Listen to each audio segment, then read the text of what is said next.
Welcome to the Natives webinar today, Marketing Strategy in Unprecedented Times. Firstly, big thank you to everyone who's signed up to the webinar already, and I can see a few people are logging in as I talk. Over the past few weeks, I know that for everyone who works in our sector, COVID-19 is creating unrelenting change on almost a daily basis. Students are no longer taking exams, education is moving online, and entire societies are in lockdown in the UK and around the world. So during these unprecedented times, we don't really have any previous data or examples to fall back on to guide us when it comes to marketing strategy or what we should do next. But there can be insights. So during the course of this webinar, we'll be analysing these insights and examining how we can amend our marketing strategies to best support and engage a student audience.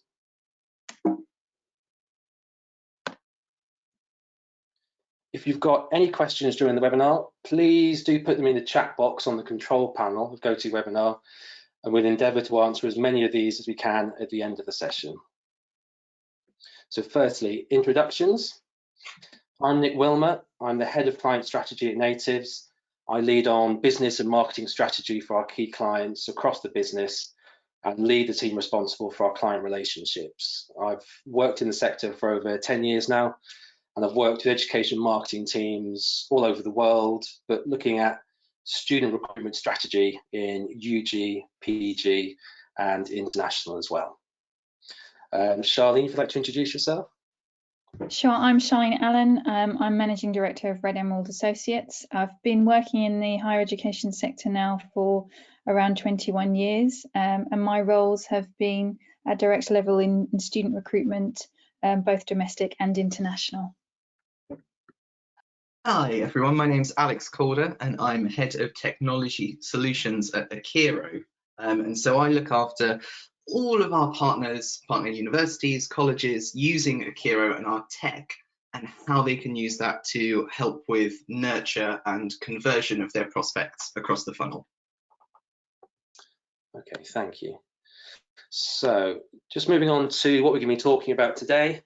Firstly, Charlene's going to be taking us through where we are now, where we might be headed, what the impact looks like on the sector as we currently stand, and what it might look like in a couple of months' time, and as we approach key dates like clearing and things like that.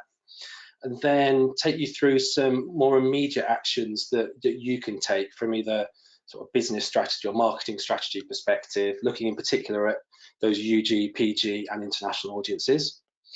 Then going on to research and data that we've generated, but also research from outside of the agency, from external sources as well, and looking at how that's currently impacting students and then how we can align our strategy to help support them. Then looking at creative and messaging strategy, so what kind of content do we need to be producing to help and support students through the pandemic and their current living situations? And then moving on to more marketing and advertising strategy. So in particular, focusing on key digital platforms, what they're telling us over the past few months, how we can use that information to better align our digital strategies over the coming months. Then Alex is going to take over and look at nurture and making sure that we continue to speak to our current students and prospective students and sort of best guidelines around that. And then finally, we're going to finish on resources that we have available from Natives and through our partnerships for the students and for the sector as well. And then finally, come on to the Q&A. So any questions that you do ask, we'll try and answer as many as we can right at the end, depending on time limits. But please do pop them into the message board as we go down. So Charlene, do you want to kick us off? Sure, thanks, Nick. So some of the major issues and changes really started last month with universities making the decision to close campuses and/or buildings and move to remote teaching, and that was based on the Public Health England advice. But universities are still having to open some buildings for staff and students, so it's not an official close, but in order to follow Public Health England advice, they have made that decision to close most campuses and buildings. So A-levels and GCSE examinations that were due to take place in 2020 have been cancelled. And on the 3rd of April, the government did issue some guidance for schools, students and parents on how qualifications will be graded and awarded in summer 2020. Grades now being calculated based on non-exam assessments and mock results, and the aim is to provide these by the end of July. Therefore, usual admissions process shouldn't be disrupted, although students do have the right to take assessments if they are unhappy with their predicted grades, which may see some students deferring their entry. That said, I think if you've seen some of this morning's news from the TES, 46% of university applicants seem to be confident that their predicted grades are an accurate reflection of the grades they would have received in the summer. So we'll just need to watch that space. Unconditional offers, I know several universities had already provided unconditional offers to students, but the government and the Office for Students did ask universities in England to stop making unconditional offers for 2 weeks last month, and that was to avoid confusion over applications during the coronavirus outbreak.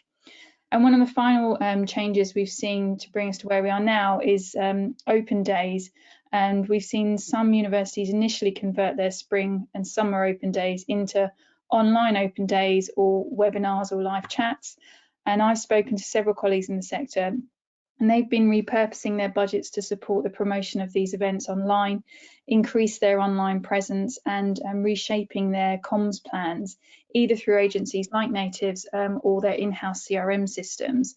And this repurposing has been vital for institutions to continue to communicate and attract prospective students, as well as maintaining relationships with their applicants and offer holders. So where we might be headed and what impact is not apparent at this stage what clearing might look like, or whether a student number cap will be introduced this year. If international students are not able to come to the UK to study, I think that will mean most universities will have greater capacity, making a student number cap a mechanism perhaps to ensure tuition fee income is spread across the sector and not left to a small number of universities recruiting most of the students, which could leave some universities in financial difficulty. The flip side of that, of course, is that if the student number cap is not introduced, it could see some students going to universities they might not have been able to go to before, which is good for social mobility. But it would only work if the government put in place some form of financial support for those universities who would be financially pressed. I think what is clear is that universities' budgets will take a hit, and this may mean being more creative with smaller budgets, being efficient with your budgets, and being really clear on what your return on investment is. So if uncertainty goes on for too long, students may look to defer their places perhaps if universities are not able to put in place an attractive offer that persuades students to continue with their study plans this year. This may see students perhaps starting their courses remotely before coming to campus in the autumn. And then with international travel restrictions, they'd need to be lifted if universities are to receive international students to their UK campuses.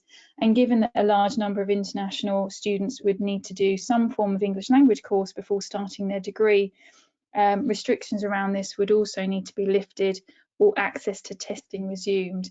Universities should be looking perhaps to see how they might transfer their English language courses to an online delivery or deliver those through collaborative partners.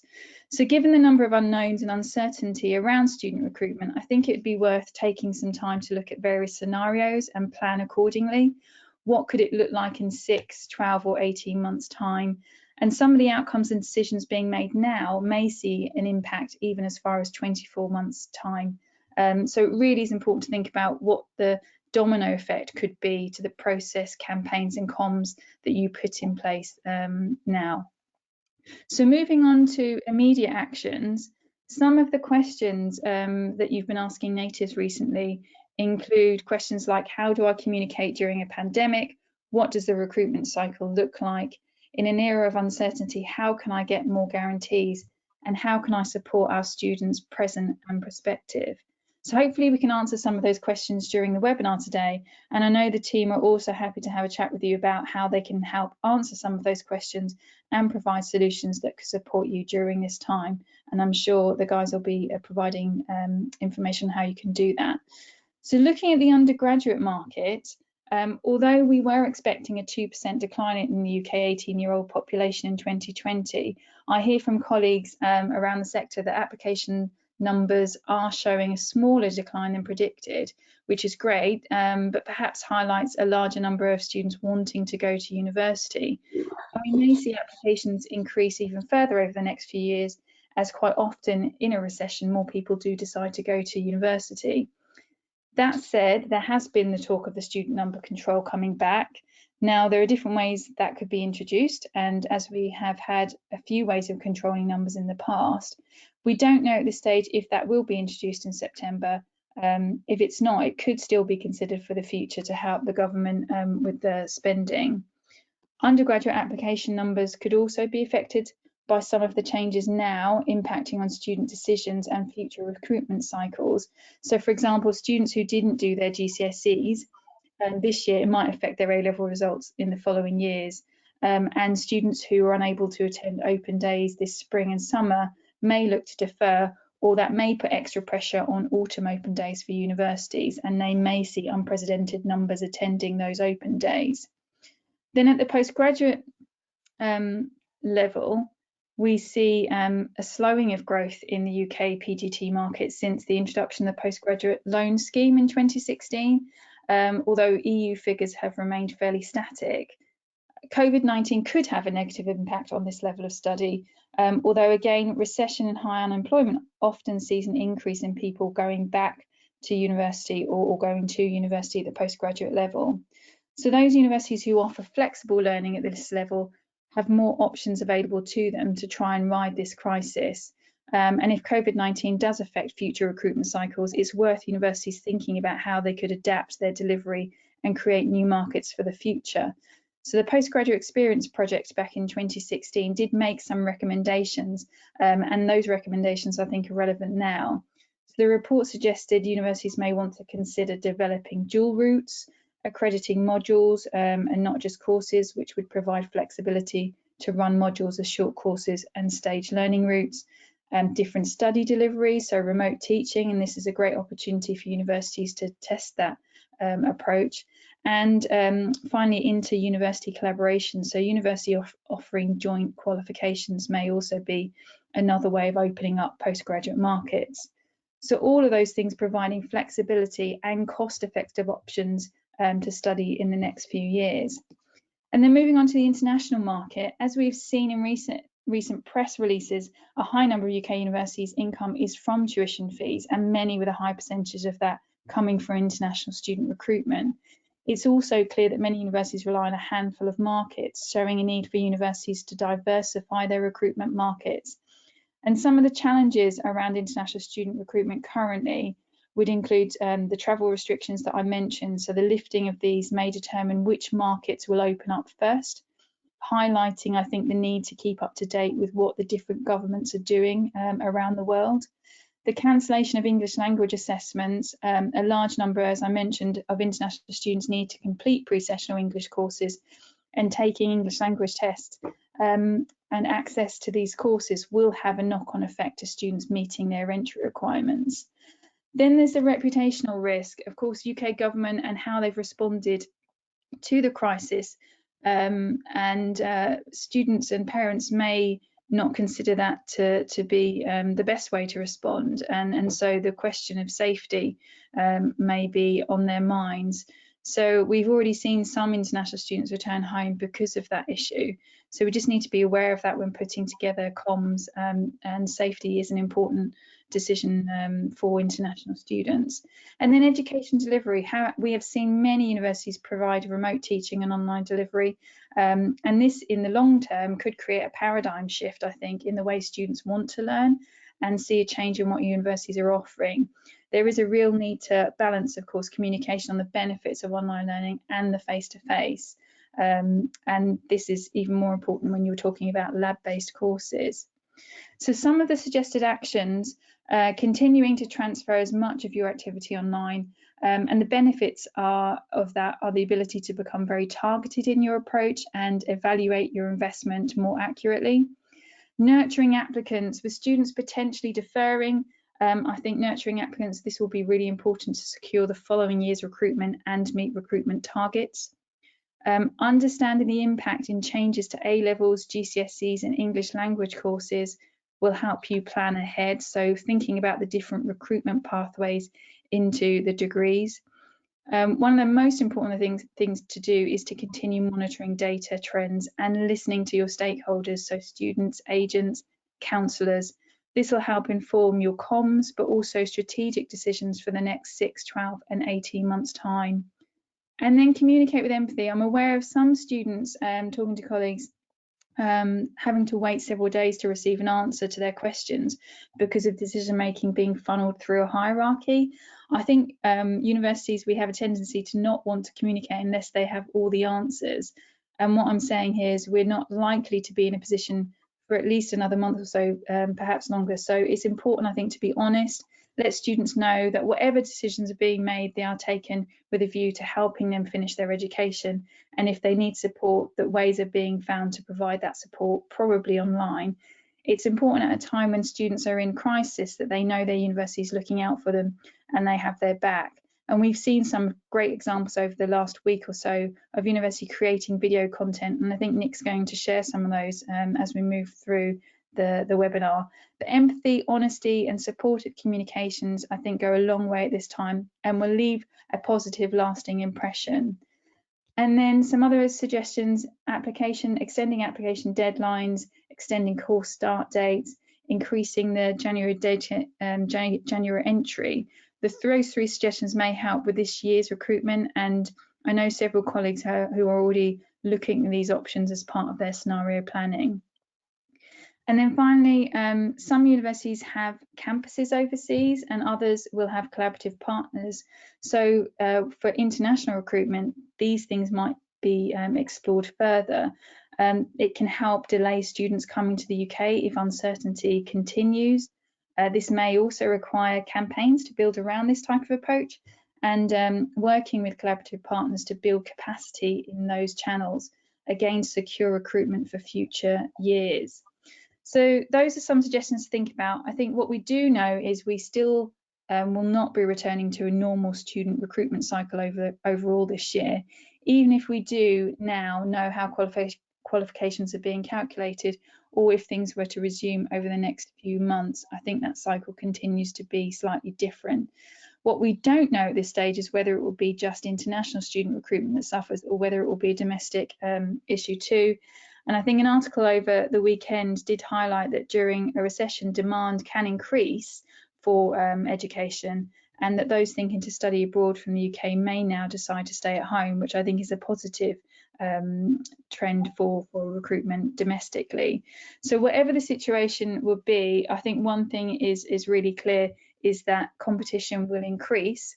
And so being in a great position to think about how you position your universities, what communications you're putting out there, and how you're monitoring that is really, really important.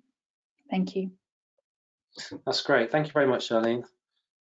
So just move on to the next section. So now we're going to be looking at data and insights. I know that as an agency, once we began to see the pandemic take hold, our in-house research teams jumped into action pretty quickly, especially using our student panel, which is run through our student hub review sites. We've got an access to over 130,000 potential respondents on there. And now we're running a weekly survey to this audience, to both prospective but also current higher education students, and gauging what's most important to them, what their fears and concerns are, and therefore allowing us to amend content and messaging that match and support that as well. In terms of the survey itself, this gives you an idea of the methodology. Obviously, a representative sample of about 267 for this particular week. A range of students at different levels, so from sixth form through to postgrad, and also a range of different types of institutions as well, to give us a really good broad picture of what students are going through currently. So I'd like to share some of sort of the key findings that we've been coming across while running this survey, just to help give as much insight to the sector as possible. Firstly, on here, you've got that 50% of prospective students would rather sit exams, and only 1 in 5 think that their predicted grades will be better for them. And that matches quite nicely with what Charlene was saying before as well. I mean, what it means is that, you know, what we know traditionally as clearing to be is going to be changed this year. That traditional cycle is going to be disrupted. I mean, currently the government is saying that predicted grades will be released by the end of July, which means that there will be a surge of students looking for options around that time. However, if 50% of those students then go on to take some form of exams, that's going to put a delay on it. There'll be a big delay for students getting those results further down the line. And also, we don't know when those exams are yet going to happen. So in theory, what's going to happen is that there's going to be potentially a much longer period of activity than we would usually have been used to around A-level results day and through the clearing period. So I think just preparing for that fact, and also preparing for the fact that students, because of that, may think about deferring, and therefore looking at a much longer potential recruitment cycle than we would have thought a few months ago. And making sure that you're maintaining communications for students that, you know, may wish to join you at a later date once they've decided what they want to do. Some other key findings are, I mean, 2 in 5 students are spending less time revising before. Less than 30% of students want universities to offer unconditional offers, which is interesting in reaction to unconditional offers being offered by some institutions. Students are far more concerned about the impact of the NHS, family health, and not seeing family and friends than they are about attending social events. So again, thinking about, you know, when we are thinking about what kind of messaging we want to put out there, making sure it aligns with these, the key things that are either concerning them or they care about the most, will mean that you get the most engagement and are shown to be helping the students as much as you can. Students are also concerned about the impact the coronavirus pandemic is having on their mental health. This is something we're going to come on to later in ways that you can help with this, but it's good to know that, you know, that is something that students are very concerned about at this stage. So anything you can do, any assets or tools that you currently have available that will help students in their emotional well-being, their mental health well-being, it's good to be demonstrating that and pushing that out to current students at the moment. And then finally, looking at online study, obviously Charlene mentioned that online learning is, well, it was becoming a huge thing until the pandemic hit, and it's now exponentially grown in terms of people looking for that type of study and what options are available. The majority of the universities that we're speaking to, they've already made changes to their ad copy, promoting online offerings, setting up virtual open days and online taster sessions as well. So making sure that your online offering is as strong as possible, or getting it up online as quickly as possible, is going to be key. So just some key points, no massive surprises here. Obviously, the majority of what students are concerned about now in terms of what they're thinking about, the key things here are worried, anxious, concerned, nervous, new, scared, everything we're all feeling at this current stage. And so that's just as true for students as well. 9 in 10 students are concerned about the impact of COVID-19. Students are concerned about missing out on their education, more so than their own health as well. So even though, depending on age groups and what demographics you sit in, concern about your own health and what's going to happen it can be a priority. But for students, they really are concerned about what's going to happen in the education sector. So making sure that, you know, you are being clear and giving them as much information as possible during this period is going to help to allay some of those fears. So some interesting things here around the responses of the universities, colleges or schools that the students we surveyed went to. So 2 in 5 students are now considering online providers instead of a traditional in-class degree. Therefore, you know, reinforcing that it's important to have an online offering or partner with someone who has an online offering at the moment. 1 in 3 students want the university or college to offer online alternatives in place of in-person classes by September 2020. So the demand now has shifted, and students want this now as a potential offering to what's currently being offered there, if it's not there already. So just making sure you're taking those on board. And then an interesting one from the most recent survey we did, 3 in 4 students think they should be getting a refund for their tuition fees as well for this year. So just good to bear in mind what the majority of students out there, no matter what level they're at, are currently thinking, and the things they want from you as a university or a college or an education provider. Less than 1 in 5 students have confidence in the government's response, and less than 1 in 5 students think the NHS is prepared as well. So there's a lot of nervousness and anxiety around our ability to cope with the pandemic. So anything you can do to support and help and alleviate that anxiety as an institution to the students is going to help. So key takeaways from other parts of the survey and some of the more detail we went into as well. In general, students are spending much more time online, as we'd imagine they would be. They're spending less time studying, more time exercising, and the length of this pandemic and what's going to happen can and probably will have an impact on their mental health. Students are looking towards institutions to support them and give them the tools to support them on their well-being and mental health. And like I said then, insights show that there is room for improvement, and students are particularly increasingly upset with how the university is handling the situation.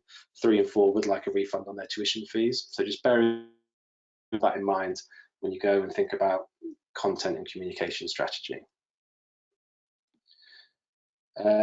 If you would like to sign up to the COVID-19 tracker, which comes out on a weekly basis, then please visit the Student Hub website to do so, or apply to the email address at the end of this webinar, and we can send you the right link and get you set up.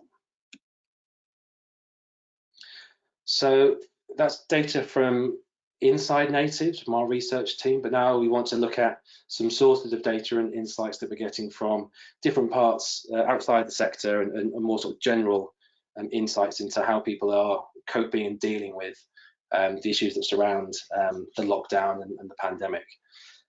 There's definitely a move to trying to adopt a more healthier set of habits during being in lockdown. Things such as getting as much sunlight as possible, exercising more, reading and sleeping with more, working on personal development. People are, as a coping strategy and a coping mechanism, people are trying to look after themselves better this time. So again, any sort of content that can help with any of those areas is going to be well received and will get engagement from current students. Interesting things around at-home eating habits. 48% are snacking more throughout the day. 92% growth in flour sales in the past 4 weeks. I know I'm certainly baking a lot more. But some are trying to eat healthier, but there's also some people relying more on ready meals as well. And then looking at how people are moving more away from reacting to the situation, actually just adapting their lifestyle and approaches to what is currently happening and the limitations of being in lockdown. Some of the key things that we're seeing, a huge amount of solidarity and strength. So people supporting and helping each other and fostering that sense of togetherness as a community, either a local community, online community. There's been obviously a huge amount on social media and WhatsApp groups being set up locally that they're there to help each other and especially help the vulnerable people in society as well. A lot of sort of positive habit shifts and changes are happening as well. So again, people focusing on looking after themselves, prioritizing self-care, and making sure that people are really looking after themselves during the period that we're going to have to go through. And then finally, there's this element of creativity and learning. So people are getting back into their passions and their hobbies and crafts, but also learning is a big part of that. So as people are at home, people are opening up to the options and possibilities of studying online, taking that course that they never thought they were going to take or never have time to take. And now that is an opportunity for them as well. So how do we then tap into that as as a potential audience segment and make sure that we're providing the level of support for those people who are looking for online learning and different opportunities. And then a little bit of hope and levity to this whole situation, looking at some of the things that people want to do when they actually leave lockdown. So the top ones at the moment are looking good, so going to beauty therapists and getting things sorted out, eating out, going to the cinema, and spending time with friends and going to the pub and going out. And you can see some of the comments on the right-hand side there of some of the real responses that came back from people as well. And then at the same time, many of our university clients are coming to us now looking for research recommendations. So what is it we should be trying to find out? What are the questions we should be asking either our current students or prospective students as we're setting up new systems and online learning? How do we go about actually finding out how to best position that product, how we best get it out to students, and how to make sure that students are using it in the best way possible? Some of the recommendations from our research team are firstly just listening and understanding and tracking what students are currently needing and how their plans are changing. As government advice is coming out on almost a daily basis and different articles are being published, those students are constantly having to change their mind, change their plan. Making sure that you are tracking and understanding what that weekly journey looks like for students is key. If you are setting up virtual open days or online taster sessions, before doing so, understanding what students want to see. So asking the question around how they want that open day to be structured, that will help students make the best decision they can when the time comes. Looking a bit more wider at long-term planning, so not just focusing on the here and now, but also looking at what are year 12 students thinking? What are students thinking if they're going to defer a year?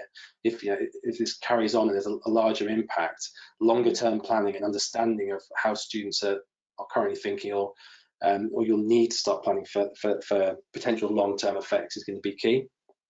And then finally, that international view as well. So understanding the unique way international regions, countries, cities are all being affected by this. Everywhere is different to a certain extent. Some countries will be going into lockdown, some will be coming out of lockdown. And how do you understand the student mentality in those particular countries? And how can you make sure that you adapt your marketing strategy and style to best match that?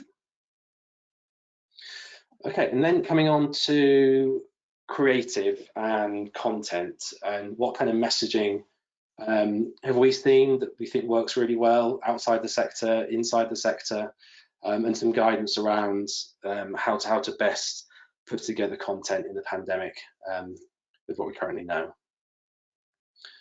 So sort of three key things. I mean, these are uncertain times, but one of the things that we are talking about is making sure that you keep that message consistent. There's a huge amount of information being produced that comes up all the time, and I understand that it's difficult to adapt your message constantly, but being able to have that consistent message that runs throughout, whilst at the same time being adaptive is going to be key. So three areas that we think we should be focusing on.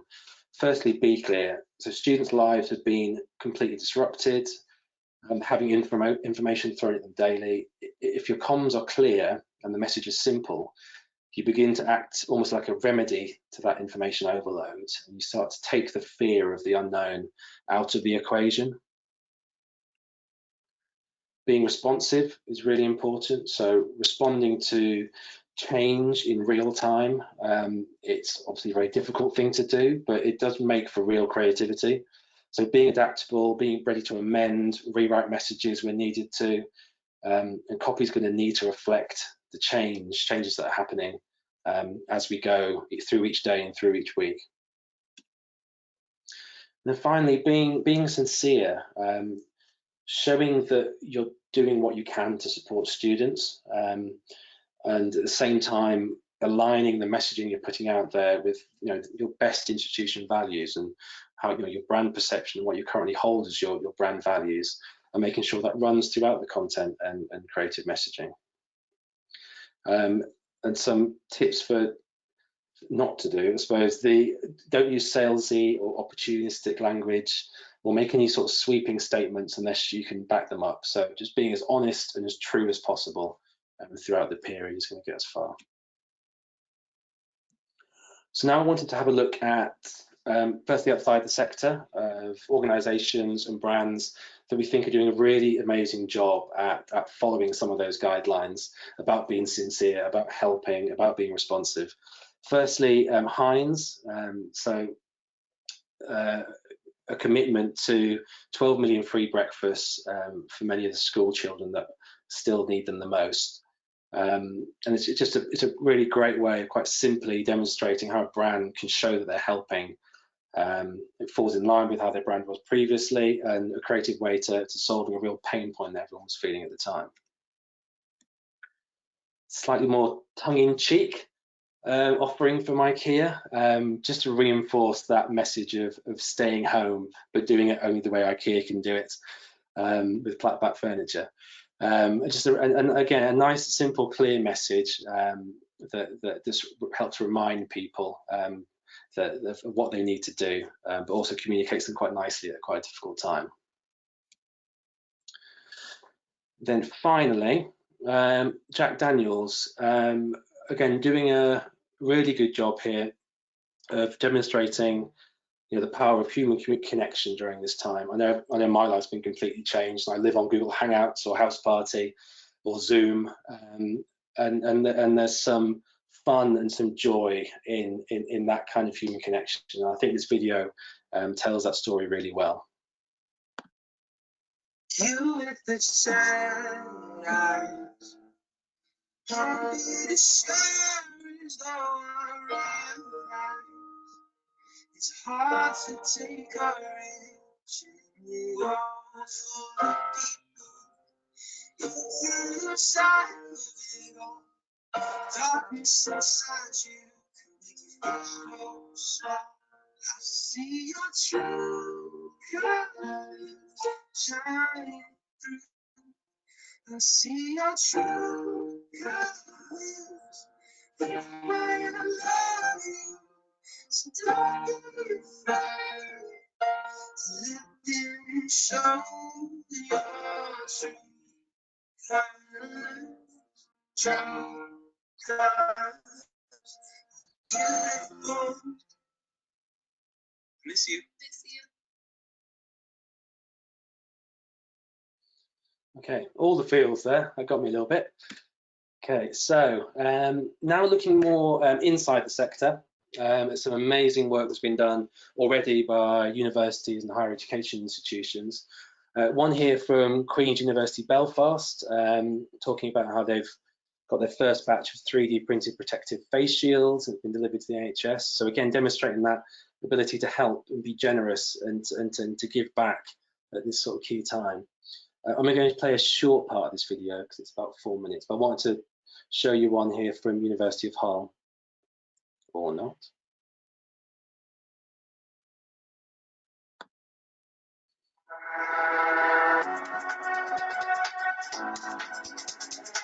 Hi, I'm Gemma. This is Bella. We're from admissions and we're still here to help. Hi everyone, my name's Amy from the Schools and Colleges Engagement Team, and we're still here to help you. Hi, I'm Joe from the Faculty of Business Law and Politics. Hi, I'm Anna. I'm a foundation year tutor. I'm David from Computer Science, working at home with Office successfully. And we're still here to help. Hi everybody, my name's Sally Skulls. I'm one of the careers advisors. There you go, just a reminder that everyone's still there, everyone's still at home, yes, but working and helping there to support students. And obviously anything with a French bulldog in gets my vote as well. And finally, a lovely but almost simple message from University of Essex. Almost a reminder that we're going to get through the times, and it's going to be difficult, but we'll get there. And then when we come back out of this, just to almost like visualize where we're going to be in a few months' time once it's all over. And then King's College London, in their amazing development of the COVID-19 symptom tracker app, which actually helped to fight the pandemic and fight the virus as well. All amazing ways that the sector have helped and demonstrated that what they can do to help students during the time. And then finally, just some creative and content recommendations just to try and encapsulate all of that. Part of it is getting those messages across, but a lot of it is actually just the doing.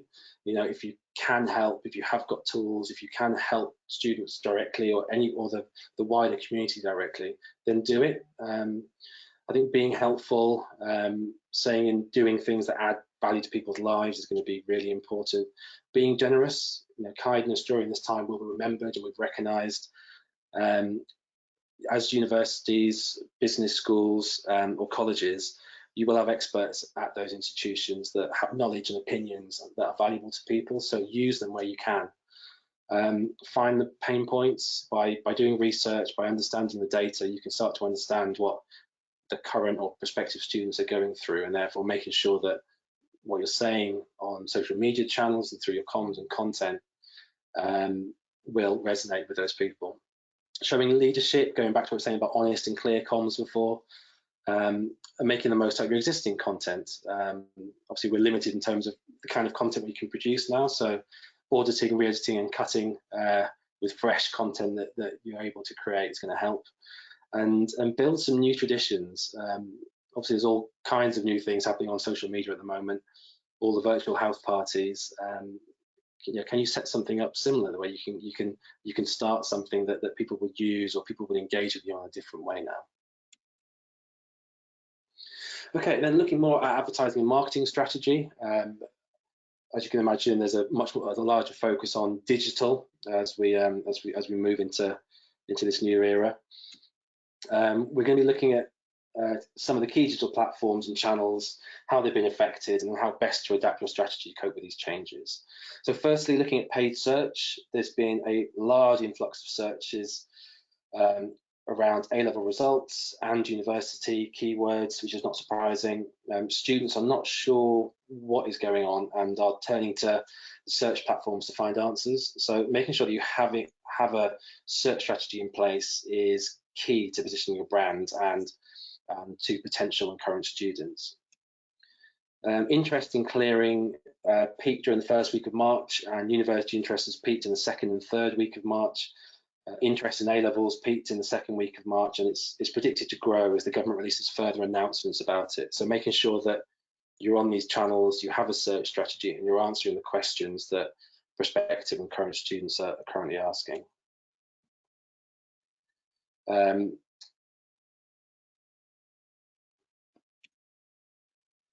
looking at online degrees, online university, searches in this area have also gone up, understandably rapidly increased, and they will continue to do so as well.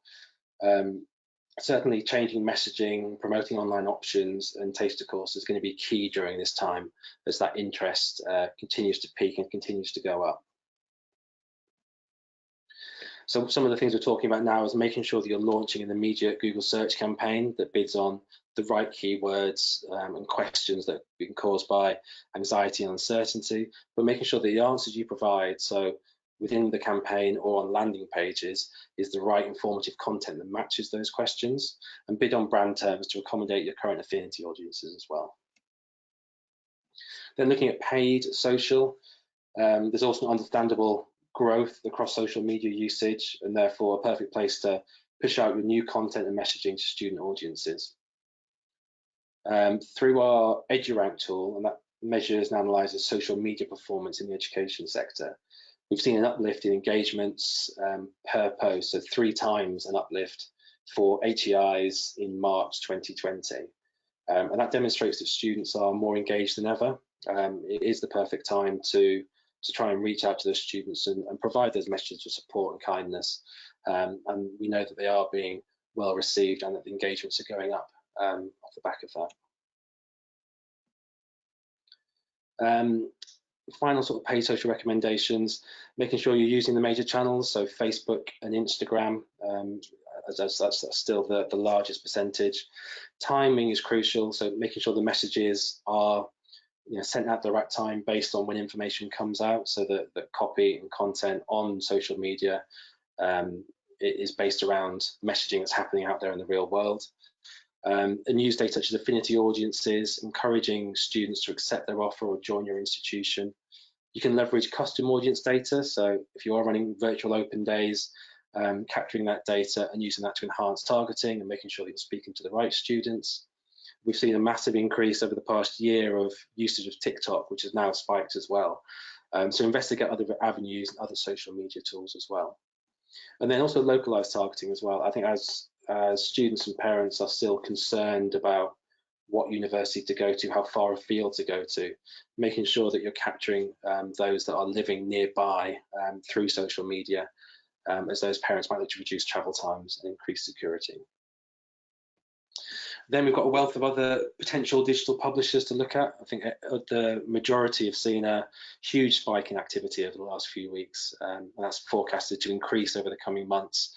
So looking at things like video on demand, and news sites, and content sites such as Student Room, Tam Media, Guardian, All4, ITV Hub, have all seen a huge spike. So how do we use those channels to make sure that we're connecting with the right people at the right time?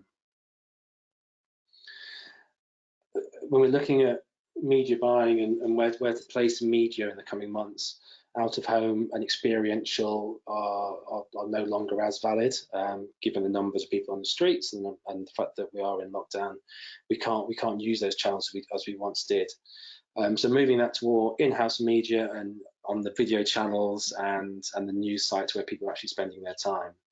But at the same time, making sure you are thinking long-term, because those restrictions are going to be lifted at some point, and suddenly everyone's going to be out on the street again, and out of home will be a huge part of that. So making sure that you're maintaining those relationships and you've got a plan for how this is going to roll out as we start to get the information through. Okay, I feel like I've talked for ages. I'm going to pass over to Alex now, who's going to take you through nurture strategies. Wonderful, lovely. So I'm just going to share my screen with you. Hopefully everybody can see that. It looks like it's there for me. So what I wanted to talk about over the next few minutes or so is that how do you actually start communicating with your prospects and your current applicants and even your existing students in the most efficient ways possible? Over the past few weeks, depending on your institution, it's quite likely that you would have seen a slowing down in the volume of new leads coming in from any advertising activity and an increase in people asking questions from across the funnel. As such, it's really, really important to focus on how you're engaging and nurturing those existing leads, prospects, direct applicants over the next few months and into the summer, once we have more certainty sort of coming into the sector. The first place to start with all of that is about how you're actually capturing data in the first place. You really need to think about the type of data you're capturing, and are you getting enough from your campaigns, from your forms, from your website in order to do that nurturing piece of work. Essentially, this first party data is the data that a potential student or a prospect has consented to give you and can then be used to keep them informed of the practical next steps, any changes to the application process that comes through, as Charlene was talking about earlier, or new events or live sessions or webinars like this that you might have that they can join, as well as the more aspirational and narrative content that Nick was talking about in the creative section about why your university should still be top of mind and the right place for them to study. Then it's important to have the right segmentation tools for you to be able to cut and slice that data into the right segments to communicate with the right people. For example, within your CRM systems, you might have prospect data for students who are currently in year 12.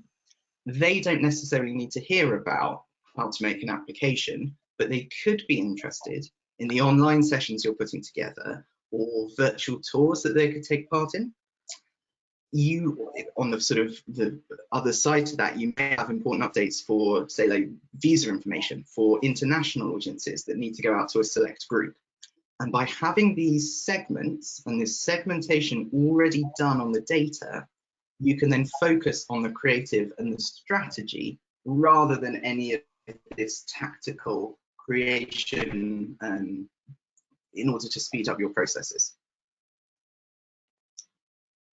Once you know what that message is, using everything that Nick has been talking about, and then who it's going to be sent to, then you need to look at how you're actually going to be communicating it. For example, if you want to remind prospects about live chat sessions that are coming up, it could be that you've got something coming up in the next couple of days or even that afternoon. SMS can be a much more effective tool to communicate that message rather than a longer form email. However, if you are trying to communicate a more complex idea, then a longer form email would be the right tool, linking back to the website, to blogs, to articles. And especially as we head into the uncharted waters around results day, it's really important to remember how students would like to be communicated with. So we've seen a rise shown from the stat up here from the National Clearing Survey of a desire to be communicated to over clearing via mediums other than traditional phone calls. And so it's a good opportunity to be thinking about those sorts of things right now and making sure that they're set up and in place. With all that being said, it's really important to remember not to overdo it. So over the past few weeks, we will all have been inundated with messages from brands about what they're doing to support us and their employees during their period. And it is an uncertain time. And an institution could find that what you'll say one day changes the next, as we were talking about this earlier on. But if you are talking in those clear, informed and unambiguous ways, and give the prospects the information that they need, then those students will be understanding about any changes or updates in that messaging.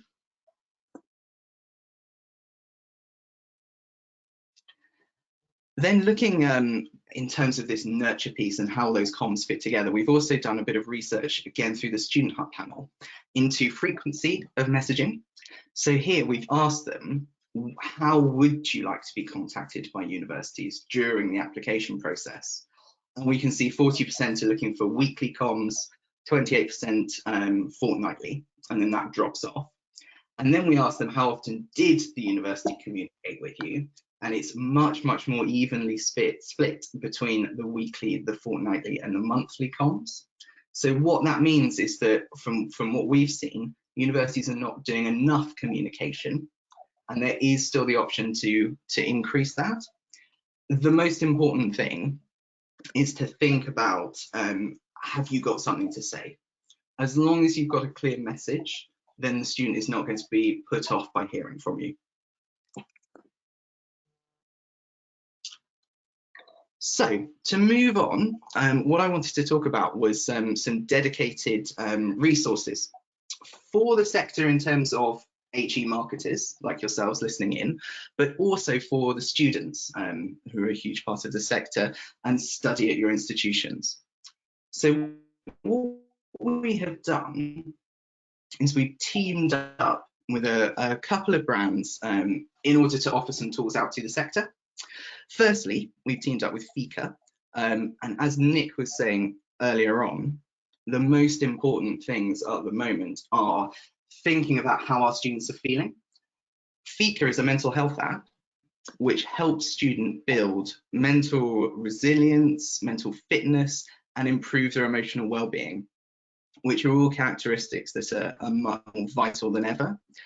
If you go onto the Student Hub site, we've actually produced a range of articles in partnership with Vika, which look around the sort of things that they're going to be feeling, ways that they can cope with the anxiety, with stress, with nervousness around what's going on, which you can always use to feed into your comms plans and how you're actually speaking and communicating with your students.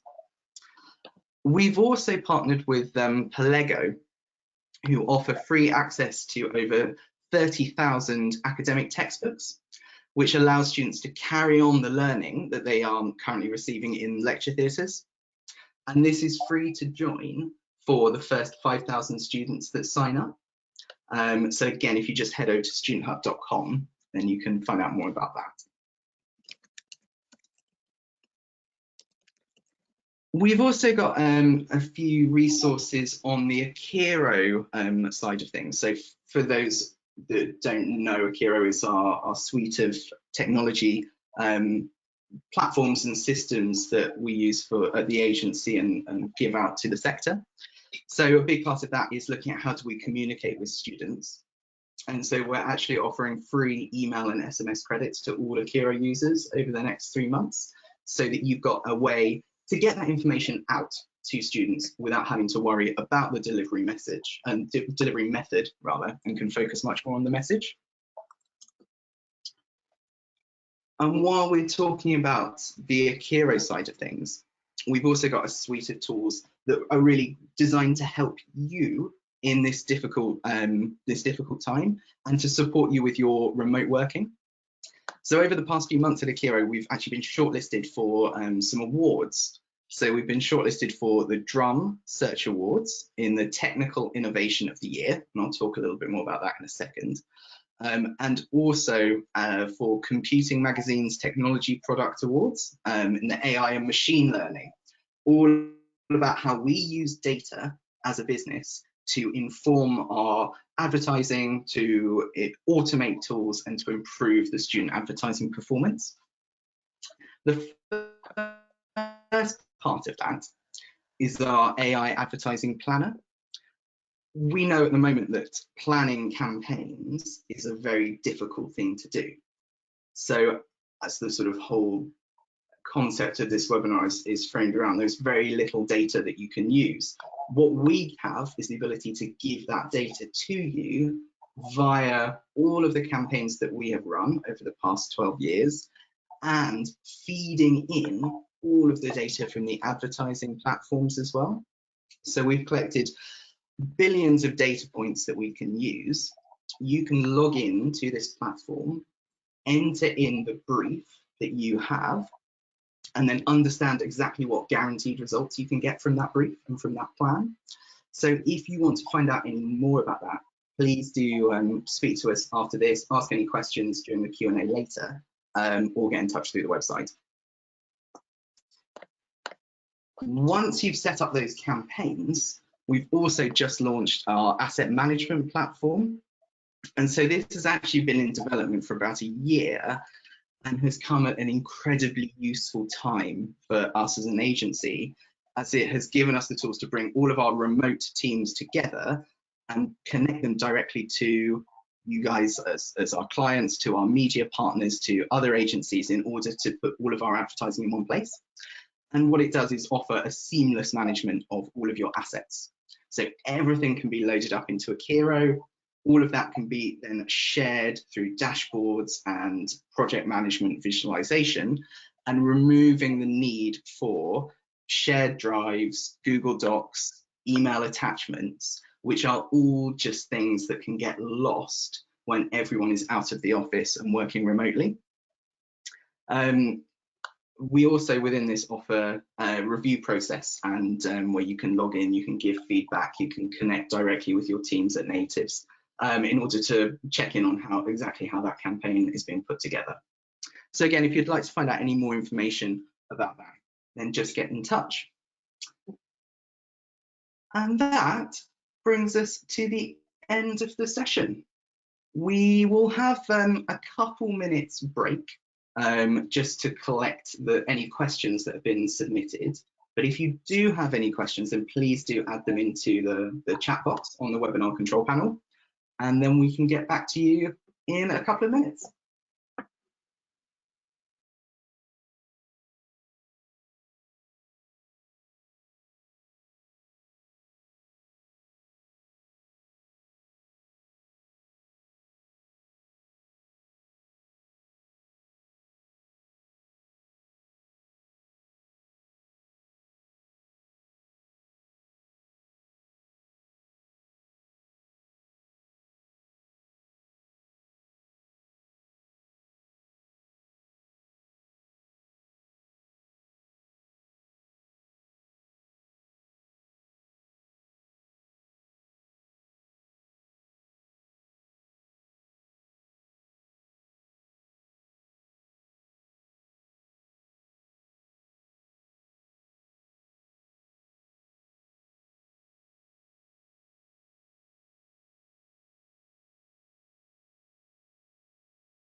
Okay, thank you everyone for listening. We've now gone through the questions that have been asked, and we'll go through a few of these now, and then anything that we don't cover, we'll do in a FAQ when we send the slides through later on. So the first question was, has the restriction on offering unconditional offers now been lifted, or does it continue? Charlene, do you want to answer that? Yeah, I can answer that. So Nicola Dandridge, Chief Executive of the OFS, has written to universities and colleges to reinforce that there is an extension on the moratorium on unconditional offers, and that lasts until Monday the 20th of April. So yes, it does continue. Another question that we've got is around any particular concerns that students have worrying about missing out or not being able to attend physical open days. So we didn't ask any particular questions around that, but we have got quite a lot of information on what students do want to see from virtual open days. So the top ones are pre-recorded videos of the campus, pre-recorded videos of the accommodation, which answers one of those issues around if they're potentially looking to attend the open day to see the accommodation, Q&A with current students, a presentation about the university, and sample lectures as well. One of the questions was also around what kind of content is best placed for TikTok as well, after I spoke about it.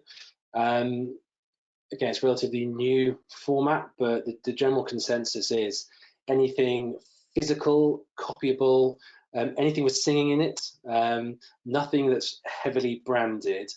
If you just follow the trends tab and see what's going on and what you can then get involved with and jump onto, the whole platform is built around trends. So just making sure that you're spotting the next craze that's coming up and jumping on it early. And also any parodies of music tracks also goes down particularly well. Okay, I think those are the questions we've got time for today. What we will do is obviously all the rest of the questions that have come through, we will put into a FAQ and we can respond directly to people who've asked as well. But I would like to take this opportunity to thank all the presenters today. Thank you, Alex and Charlene, amazing. We will be sending out a full recording and slides afterwards. If you do want any more information on the COVID tracker or Akira tools, then please do get in touch. Alex, if you can just go to the final slide. We've got the email address on there as well. Lovely. There we go. Thank you. marketing@natives.group. Any questions you've got, and we can answer them there. Thank you so much for listening today, everyone, and take good care of yourselves. Thank you. Bye. Thank you. Thank you very much. Bye-bye.